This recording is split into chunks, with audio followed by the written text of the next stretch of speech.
زہرا کی طرح ٹوٹی ہیں قاسم کی پسلیاں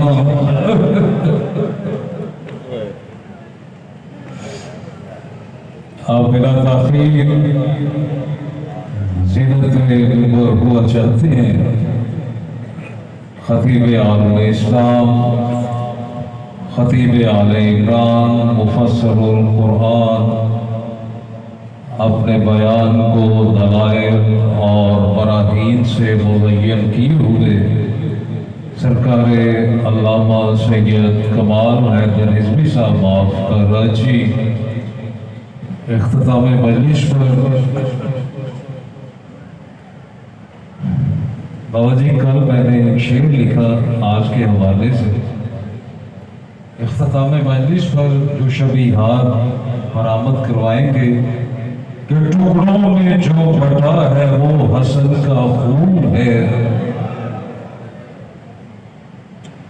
بابا انشاء جی ٹکڑوں میں جو بٹا ہے وہ حسن کا خون ہے مہدی کے ساتھ رہبر شبیہ مامون ہے سرکار علامہ سید کمال حیدر رضوی صاحب معاف کراچی اپنی حاجات کی قبولیت کے لیے سرکار ولی العصر کی ذات مقدسہ پہ بلند ترین صلوات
الخلائق بالغيب مقرولة وبنهاية العدم مقرولة السيد الأعظم على أعلام الوقار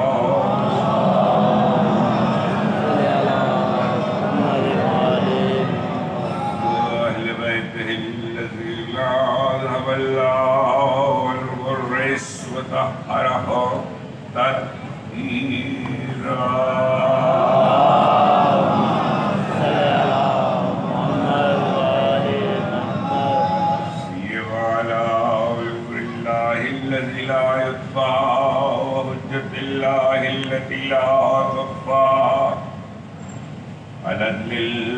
للمشتهر والمهدي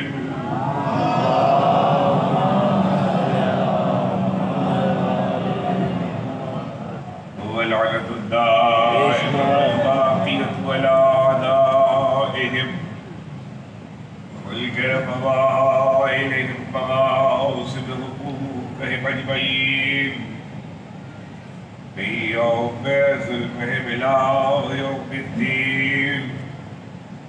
أما بعد فقد قال الله سبحانه وتعالى في محكم كتابه الحكيم: يا أيها الذين آمنوا لا تكونوا كالذين آذوا موسى برأه الله مما قالوا كان عند الله وجيها. صلوات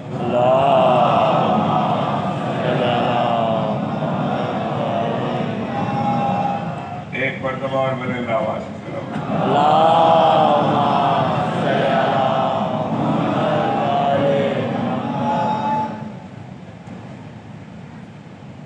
قرآن اور دشمنان رسول کے عنوان سے ہم نے جس سلسلے گفتگو کا آغاز محرم کی چال کے ساتھ کیا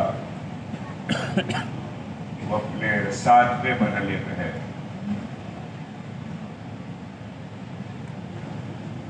گفتگو کل تک یہاں پہنچی کہ بزم رسالت کی وہ ہستی سابقین الاسلام کی فردوں میں فرد صدیق امت پیغمبر شبیہ حضرت عیسیٰ حضرت ابو ذر غفاری رضی اللہ تعالی عنہ، جن کی حیات کو اگر ایک جملے میں لکھا جائے، بڑے بڑی کتابیں حضرت ابو ذر کی حیات پر لکھی گئی. میں نے کل بھی یہ بات عرض کی تھی، آج دہرا رہا ہوں دوسرے طریقے سے، کہ اگر حضرت ابو ذر کے بارے میں کسی کے پاس لکھ لے اور سمجھ لے اور پڑھنے کے لیے وقت نہ ہو یا کاغذ نہ ہو یا اختصار کرنا پڑے یا کم وقت میں بات کو سمیٹنا پڑے تو ایک جملے میں پوری حیات سے بٹ جاتی ہے. وہ ابو ذر جسے رسول کا دشمن گوارا نہیں ہے.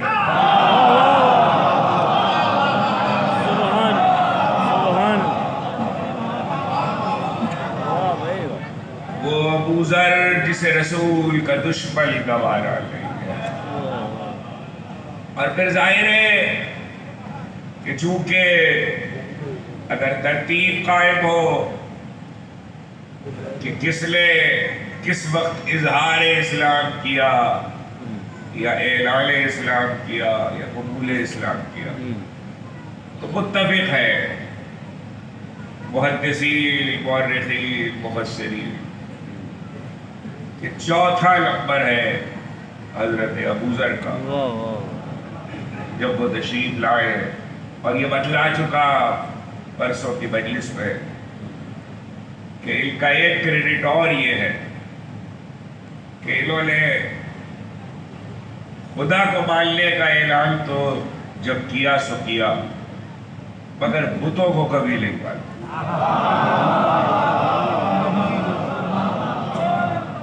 اعلان اسلام تو جب کیا سو کیا، لیکن بتوں کو کبھی نہیں مانا. نہ صرف یہ کہ نہیں مانا، بلکہ حضرت ابو ذر کی حیات یہ بتلاتی ہے کہ وہ سوال اٹھاتے تھے یہ خدا کیسے ہو سکتے ہیں جو اپنی ہی حفاظت نہیں کر سکتے، جو اپنا ہی بچاؤ نہیں کر سکتے. کل گفتگو الاحادیث کے ذیل میں ہو رہی تھی کہ جو حضرت ابو ذر ختمی مرتبت سے روایت کرتے ہیں، بیان کرتے. اور کل جو حدیث پہ بیان کر رہا تھا وہ پوری نہیں پہلے ابھی تک نقل کی ہے. اس میں روکا تھا کہ چاہے زمزم کے پاس کھڑے ہو کر حاجیوں کے مجمع کو مخاطب کر حضرت ابو ذر کہہ رہے ہیں: علی الامام البررہ قاتل الفجرہ منصور من نصرہ محظوظ من خذلہ.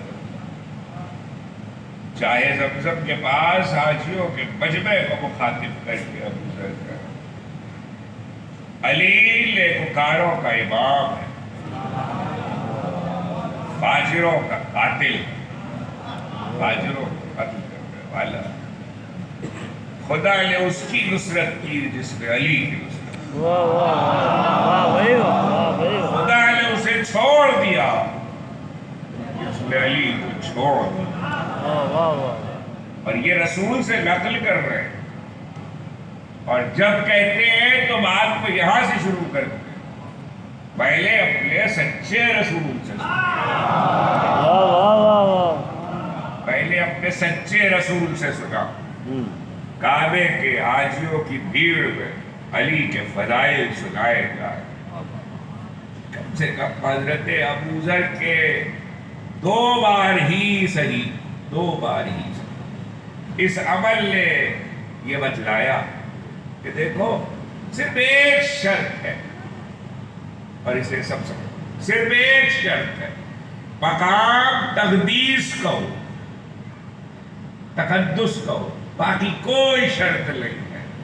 جہاں تمہیں مقام تقدیس ملے وہاں فضائل علی سناؤ، واہ واہ سبحان سبحان فضائل علی سناؤ۔ یہ حضرت ابو ذر حدیث میں نے ابھی مکمل نہیں کی، آپ کو معلوم ہے بہت سے سوال بھی حضرت ابو ذر نے رسول سے کیے۔ ایک دن جب آیت نازل ہونے کے بعد ڈسکس ہو رہی ہے، یا ایھا الذین آمنوا اطیعوا اللہ واطیعوا الرسول واولی الامر منکم، لوگ بات کر رہے ہیں، ڈسکس کر رہے ہیں، اور حضرت ابو ذر رسول سے پوچھ رہے ہیں اے محبوب خدا یہ اولی الامر کون ہے؟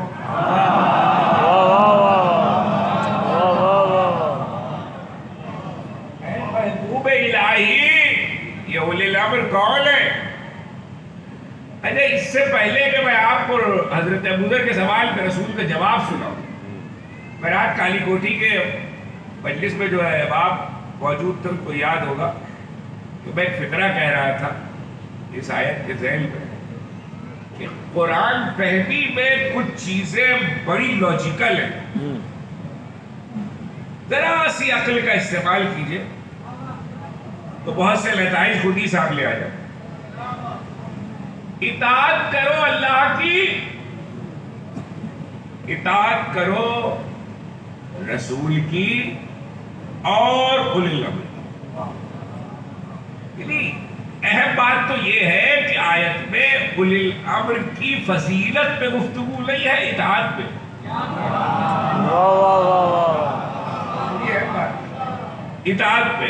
اور میں نے رات وہاں یہ کہا تھا، میں اپنی تقریر سے گفتار لے کر اس وقت دوہرا اس لیے رہا ہوں کہ یہاں بھی بچوں کو پہنچ جائے کہ اس میں ایک بات ہے، اور اس بات کو سمجھانے کے لیے میں نے کل ہی کی خیمہ سادات کی ایک مجلس سے ایک فقرہ اپنی تقریر سے دہرایا تھا کالی کوٹھی پہ، اور یہ کہا تھا کہ اگر اس بات کو سمجھے تو یہ سمجھ میں آئے گی، اور یہ سمجھ میں آئے تو لاجک سمجھ میں آئے۔ تو میں پہلے مثال میں غور کر رہا ہوں تاکہ ذرا سا ذہن متوجہ ہو جائے۔ یقول الذین کفروا لست مرسلا،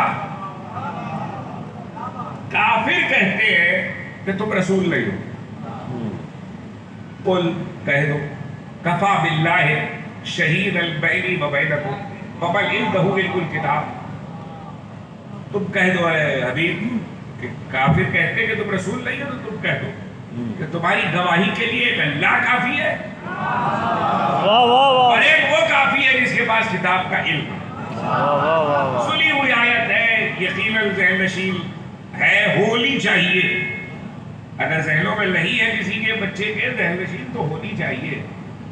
مجھے یہ بات بھی نہیں کرنی کہ میں یہ تلاش کروں کہ جس کے پاس کتاب کا علم ہے وہ کون ہے، میں اس پہ بات نہیں کر رہا۔ میں تو بڑا لاجیکل سا ایک سوال کر رہا ہوں، اللہ کے ہوتے ہوئے بھی کسی کی ضرورت ہے؟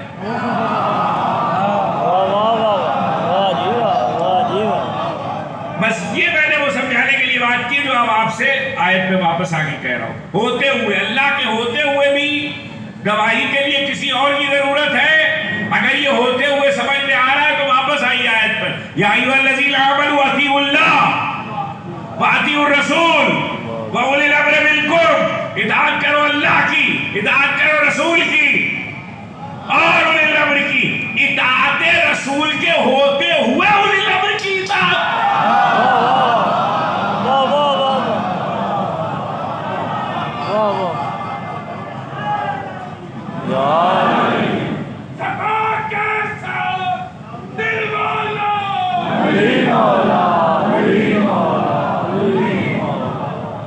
صلوات بھی بھیجیے ولی اللہ.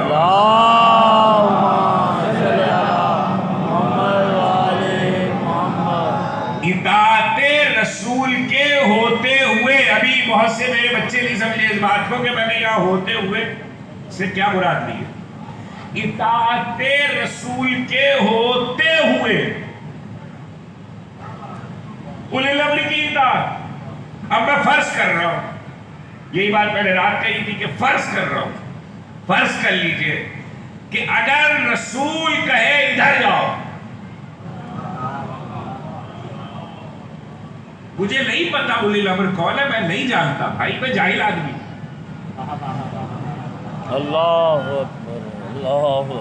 میں جاہل ہوں, میرے پاس علم نہیں ہے. میں تو آیت ابھی پڑھی ہے تو میں سمجھنا چاہ رہا ہوں عقلی بنیادوں پر کہ رسول کے ہوتے ہوئے اولی الامر کی اطاعت. اب اگر رسول کہے ادھر جاؤ اور اسی وقت پہ اولی الامر کہے ادھر جاؤ تو مجھ بیچارے کا کیا ہوگا؟ میں کدھر جاؤں گا؟ پالنے والے تو بتا کہ اگر رسول کہے ادھر جاؤ اور اولی الامر کہے ادھر جاؤ تو میں کس کی اطاعت کروں ایک وقت میں؟ یہی وہ عقلی بات ہے جو آیت میں رکھی ہوئی ہے. اگر دونوں کی مرضی ٹکراتی ہوتی تو اللہ دونوں کی اطاعت واجب نہ کرتا.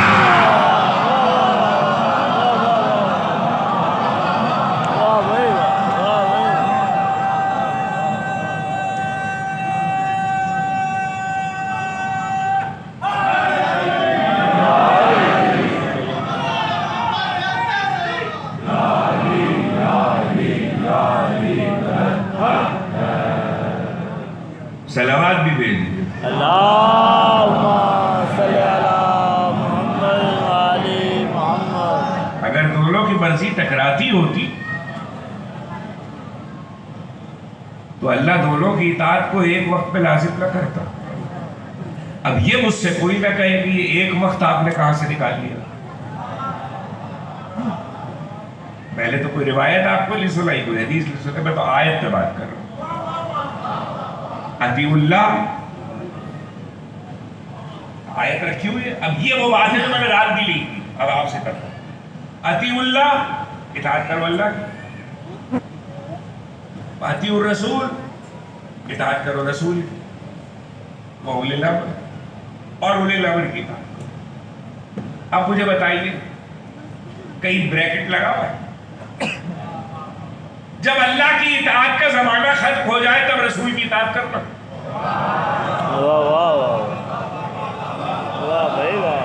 میرے بچے سمجھے کہ آیت کو سمجھا کیسے جاتا ہے. ہر جگہ روایت اور حدیث کی ضرورت نہیں ہوتی. جب اللہ کی اطاعت کا زمانہ ختم ہو جائے تب رسول کی اطاعت کرنا. اللہ کی اطاعت کا زمانہ تو کبھی ختم نہیں ہوتا. آج بھی اللہ کی اطاعت ہے تو اللہ کی اطاعت کے ہوتے ہوئے رسول کی اطاعت ہے نا.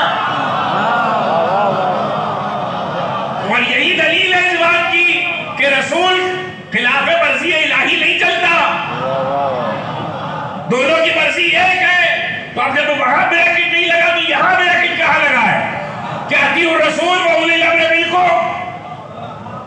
جب اطاعت رسول کا زمانہ ختم ہو جائے تب اولی الامر کی اطاعت کرنا. اس کا مطلب ہے ایک ہی وقت میں ہے. یہ ایک ہی وقت آیت میں نہیں لکھا ہوا لیکن لفظوں کی لاجیکل ترتیب بتلا رہی ہے کہ ایک ہی وقت ہے. ایک کا زمانہ تمام ہونے میں دوسرے کا زمانہ نہیں شروع ہو رہا ہے.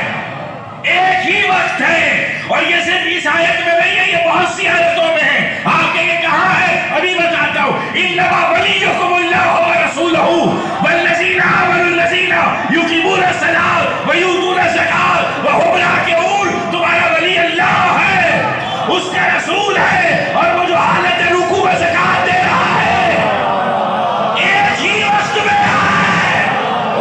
اب بھی نہیں سمجھے؟ اب سمجھو، اللہ مولانا وانا مولاکم فمن قلت مولاہ فہذا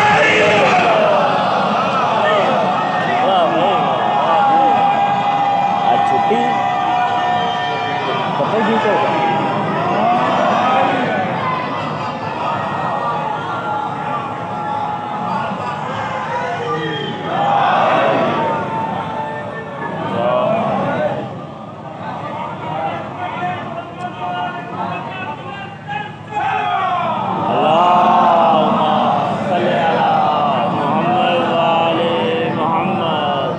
وقت تو نہیں بدل رہا، ایک ہی وقت میں اطاعت ہے، ایک ہی وقت میں ولی ہے، ایک ہی وقت میں مولا ہے۔ واہ واہ واہ واہ واہ، وقت نہیں بدل رہا، بات کہاں رکی؟ حضرت ابوذر نے کہا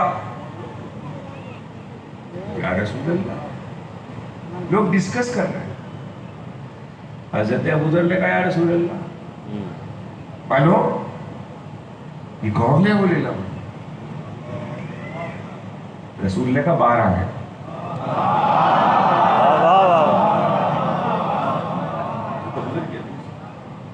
رسول نے کہا 12 اور پھر فرمایا یہ حدیث بھی اور اس کے علاوہ بھی۔ اچھا، یہ بخاری اس کے شعر میں نے 2 دن قبل ذکر کیا تھا کہ جہاں بھی 12 کا عدد آیا ہے، چاہے وہ حدیث لفظ امام کے ساتھ ہو یا کسی اور لفظ کے ساتھ، جہاں بھی 12 کا عدد آیا، ان میں سے اکثر موقعوں پر پیغمبر نے ایک فقرہ اور کہا، اولہم علی وآخرہم مہدی۔ صلوات بھی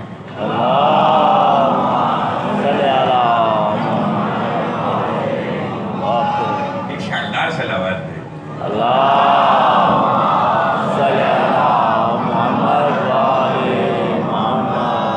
اولہم علی آخرہم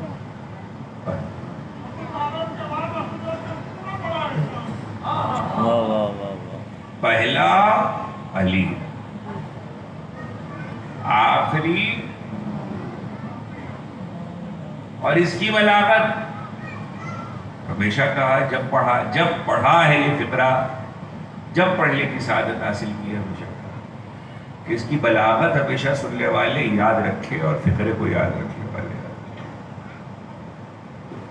کہ اولہم علی و آخرہم مہدی کا کمال کیا ہے۔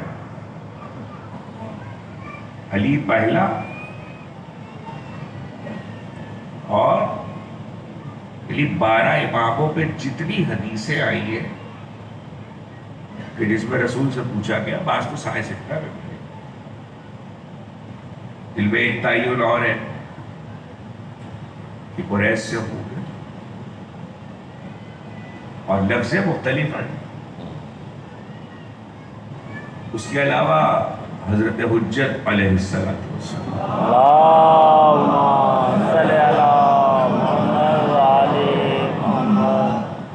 کے ذکر میں اور احادیث کی جن کتابوں میں کیا جہاں مناقب نقل ہوئے سب میں ہی حضرت میں چیپٹر ہے۔ بعض کتابیں تو حدیث کی ایسی ہے کہ جس میں ملاقب کا چیپٹر نہیں بھی ہے، تو قیامت کا چیپٹر ہونے کی وجہ سے حضرت حجت کا ذکر کرتا ہے۔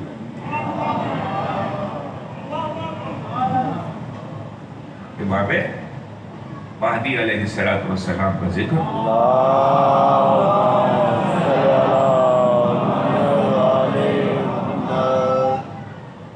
تو یہ لفظ امامت، یہ میں کیوں بار بار بتاتا ہوں تاکہ میرے بچے عقیدہ امامت کو سمجھیں۔ اولہم علی وآخرہم، اس لفظ کی بلاغت کا کمال یہ ہے کہ ان سے پہلے کوئی نہیں ہے، ان کے بعد کوئی نہیں۔ واہ واہ واہ واہ واہ یہ بلاغت اللہ کے رسول، یہ حضرت ابو ذر سوال کر اور جواب آیا۔ کئی حدیثیں ایسی ہیں جو آپ نے ویسے سنی ہیں، کبھی سنی ہوگی، لیکن بہت کم لوگوں کو یہ پتا ہے کہ ان کے روات میں ایک راوی خود حضرت ابو ذر ہیں۔ واہ واہ مثلا حدیث سفینہ، حدیث باب حتہ۔ اچھا، یہ آج میں حدیث سنانے کے بجائے میں نے پہلے نام لیے، نام بھی اس لیے لیے کہ یہ بچے ہمارے یاد کریں کہ ہمارے پاس حدیثوں کے، ہمارے پاس کیا پوری ملت مسلمہ حدیثوں کے نام ہیں، حدیث نام سے پہچان دی جاتی۔ حدیث سفینہ، مثل اہل بیت واہ کمثل سفینۃ نوح۔ واہ واہ واہ واہ واہ حدیث باب حتہ، پہلا باب حتہ، ہم باب حتہ۔ اب باب حتہ جائیے قرآن میں پڑھی، وہ بھی قوم موسیٰ سے متعلق تھی، جس میں انہیں داخلے کا حکم دیا گیا تھا کہ باب حتہ کی طرف سجدہ کرتے ہوئے، جھکتے ہوئے اور حتہ حتہ کہتے ہوئے داخل ہوئے۔ تو قوم موسیٰ نے حضرت موسیٰ کو اذیت دی اور بجائے اس کے کہ حتہ حتہ کہتے ہوئے داخل ہوتے، رخ الٹا کر لیا باب حتہ سے اور الٹے داخل ہوئے جھک کے، اور بجائے حتہ کے ہلتا ہلتا کہتے ہوئے داخل۔ تو باب حتہ کی حدیث کئی جگہوں پر آئی ہے، لیکن اس کے روات میں خود حضرت ابو ذر۔ حدیث ثقلین، انی تارک فیکم الثقلین، کتاب اللہ و حکمت۔ واہ واہ واہ اس کے روات میں خود حضرت ابو ذر۔ تو آپ دیکھیں کہ جن حدیثوں پر بڑے بڑے اسلامی اور دینی معاملات کی بنیاد ہے، ان سب کو حضرت ابو ذر روایت کرتے ہیں۔ اور شان حضرت ابو ذر کی روایت کرنے کی کیا ہے کہ 2 4 پہ 5 پہ 10 پہ وہ تو کرتے ہی ہیں، لیکن مجمع واہ واہ واہ بھیڑ۔ اور اب وہ حدیث جس کو پرسوں، بلکہ اس سے ایک دن پہلے جب بات شروع ہوئی تھی، تو جس کو روک لیا تھا اور یہ کہا تھا کہ یہ طویل حدیث ہے، تو کعبے کا پردہ پٹکا پکڑ کے بیان کر رہے تھے، اور اس کے بعد ایک اور حدیث بیان کی۔ وہاں پر جتنی تفصیل کے ساتھ حضرت ابو ذر نے پوری بات کو بیان کیا ہے، وہ میں چاہتا ہوں کہ ذرا سننے والوں تک پہنچ جائے۔ اتنی ڈیٹیل میں آپ کو الگ الگ تو ملے گی، ایک حدیث میں نہیں ملے گی۔ حضرت ابو ذر نے اسے ایک حدیث میں بیان کیا، کہنے لگے میں رسول کے، اپنے محبوب رسول کے ساتھ ظہر کی واجب نماز پڑھ رہا ہوں۔ یاد رکھیں بچے، واہ واہ میں اپنے محبوب رسول کے ساتھ ظہر کی واجب نماز پڑھ رہا تھا۔ اب اتنے سے فکرے سے یہ بات تو طے ہو گئی کہ مسجد میں نماز ہو رہی تھی، جماعت تھی، واہ واہ واہ واہ اور واجب نماز ہو رہی تھی، ظہر کی نماز ہے، رسول پڑھا رہے ہیں۔ میں اپنے محبوب رسول کے ساتھ ظہر کی واجب نماز پڑھ رہا تھا کہ دوران جماعت سائل نے، سوال کرنے والے نے مسجد کے دروازے پر آواز دی، کوئی ہے جو فقیر کو کچھ دے؟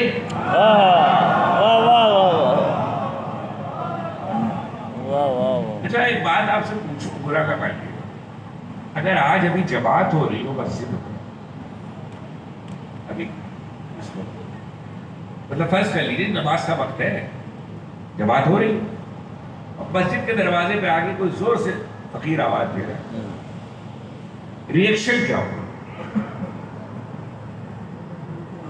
پبلک کا، انتظامیہ کا، سب کا ریئیکشن کیا ہوگا؟ سب کا ایک ہی ریئیکشن ہوگا، دوسرا کچھ نہیں۔ اگر اس نے ایک دو آواز بھی بلند آواز پہ پکار لیا ایک آدھ بار، تو نماز کے بعد سب یہی کہیں گے اس کو اتنی سمجھ نہیں ہے، اس کو اتنی سمجھ نہیں ہے کہ یہ دیکھ لیا کہ نماز ہو رہی ہے، اس کو ضرورت ہے تو نماز کے بعد آواز دیتا۔ پر 1400 سال کے بعد ریئیکشن یہی ہے۔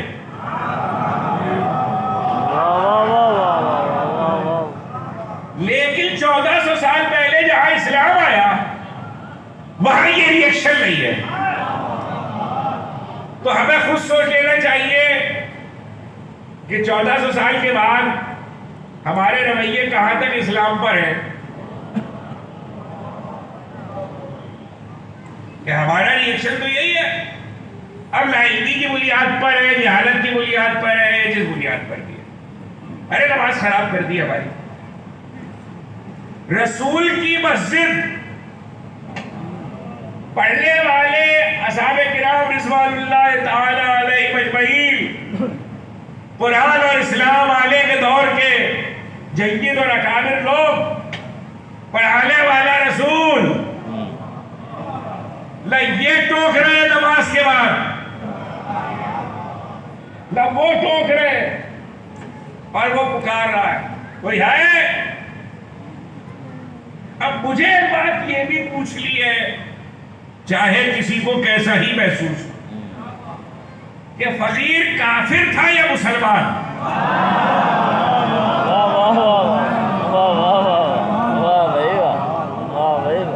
بہت ٹھنڈا ٹھنڈا سنا آپ نے، سائل کافر تھا کہ مسلمان؟ آپ نے یہ کیوں پوچھا؟ کافر تھا تو مسجد میں آیا کیسے؟ اگلا جملہ آپ کے حوالے، کافر تھا تو مسجد میں آیا کیسے؟ مسلمان تھا تو نماز کیوں نہیں پڑھ رہا تھا؟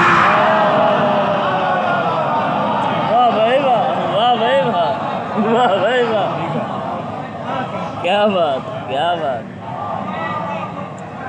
اور صرف ایک جگہ پہ نہیں ہے،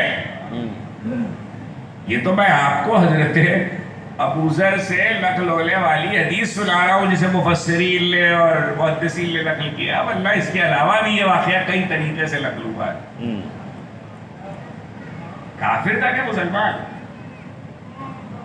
جواب اس کا کوئی دے نہیں سکتا، میں نے سوال اٹھایا، میں جواب پہ تو بات ہی نہیں کر رہا۔ کافر ہے تو مسجد میں آیا کیوں؟ کیسے آیا؟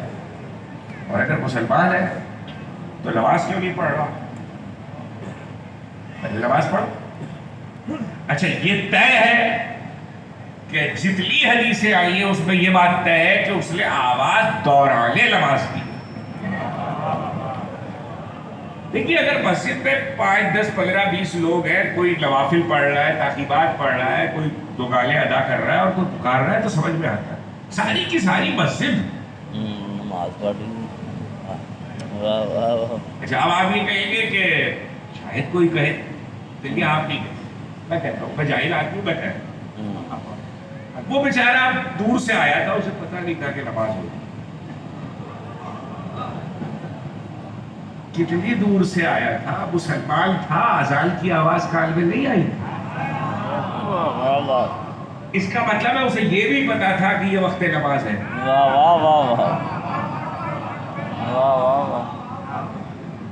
اب مجھے نہیں معلوم کہ لیکن میں آپ سے کیسے مجھے نہیں معلوم، خالص اردو زبان میں ایک جملہ کہہ رہا ہوں، جو سمجھے گا سمجھے گا، نہیں سمجھے گا تو پھر سوچتے رہیے گا۔ مجھے نہیں معلوم کہ سائل کو یہ جو میں کہہ رہا ہوں کہ اسے یہ نہیں پتا تھا کہ وقت نماز ہے، مجھے نہیں پتا کہ اسے یہ پتا تھا کہ یہ وقت نماز ہے یا یہ پتا تھا کہ یہ وقت فضیلت علی ہے۔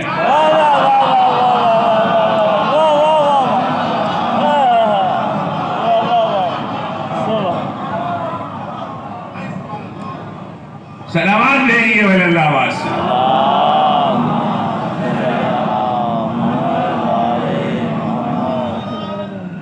سوال کر رہا ہے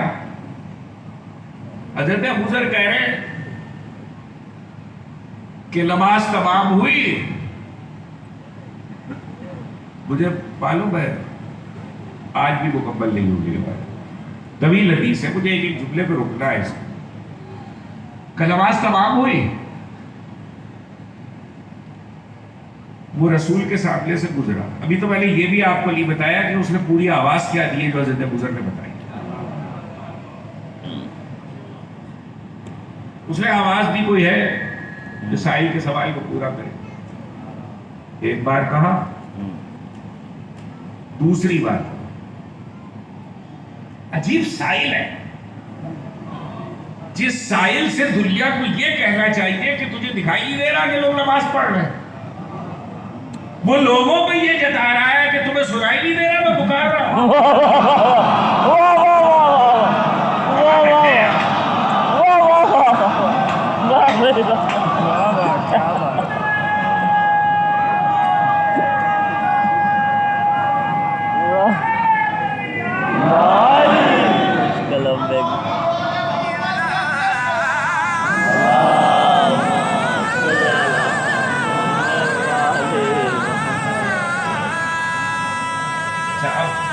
عجیب بات یہ ہے کہ واقعہ سب نے لکھا. سائل کو دیکھا بھی نماز کے بعد لوگوں نے، رسول نے گفتگو بھی سائل سے کی ہے، وہ بھی سنا دیتا ہوں.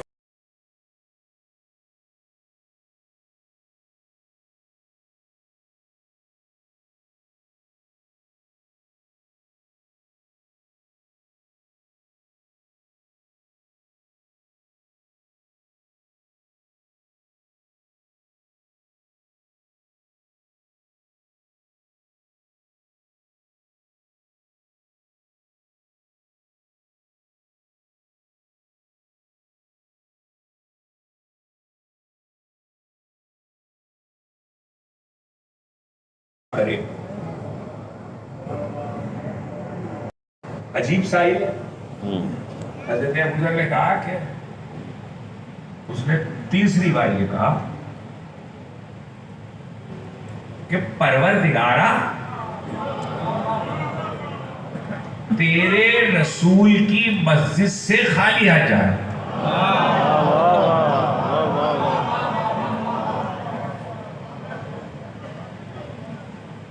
تیرے رسول کی مسجد سے خالی آ جا پروردگار. اچھا ایک بات آپ سے چلیے پھر اور پوچھیے، یہ تو 1400 سال سے حدیثیں اور روایتیں نقل ہو رہی ہیں، چاہے وہ حضرت ابوذر سے ہو رہی ہو چاہے دوسرے لوگوں سے ہو رہی ہیں.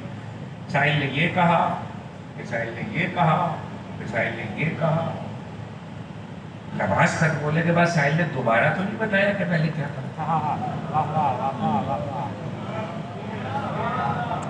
اس کا مطلب ہے جو سائل نے کہا وہ سب نے نماز میں ہی سنا ہے. آج 1400 سال کے بعد کسی کی جرت ہے جو کہہ سکے کسی کی نماز خراب ہو گئی.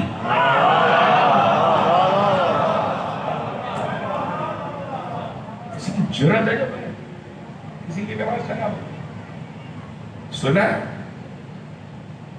اب حضرت ابوذر کہتے ہیں کہ جب نماز اس نے یہ پکارا کہ پروردگارا تیرے رسول کی مسجد سے، یہ بھی لکھا تیرے گھر سے، تیرے رسول کی مسجد سے خالی آ جا. حضرت ابوذر کہتے ہیں کہ علی نے رکوع تھا اس کو ایسے اشارہ کیا. وہ آیا، اس نے انگوٹھی اتاری،